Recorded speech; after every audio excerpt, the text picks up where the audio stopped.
ಬಹಳ ವೈಜ್ಞಾನಿಕವಾಗಿ ಭಗವಾನ್ ಬುದ್ಧರ ಕಾಲದಿಂದ ಕೂಡ ಏನಾದ್ರು ಗಂಡು ಮಗು ಆದ್ರೆ ಎದುರುಗಡೆ ಕಾಣ್ಬೇಕಂತ ಹೈಕೋರ್ಟ್ ಜಡ್ಜ್ ಮಾಡ್ತೀನಿ ಅಂತ ಅವಳು ಯಾರು ಬ್ರಾಹ್ಮಣ ಹೆಣ್ಣು ಈ ಕಡೆ ಕಲಿಕೊಂಡು ಹೊರ ಕಾರ್ಮಿಕರು ಕಸ ಹೊಡಿತಕ್ಕಂಥ ಅಡ್ಮಿಟ್ ಆಗಿತ್ತಲ್ಲ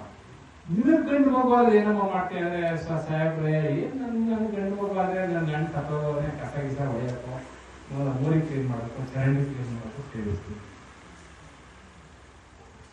ಆಲೋಚನೆ ಹೆಂಗಿದೆ ನಮ್ಮ ಥಿಂಕಿಂಗ್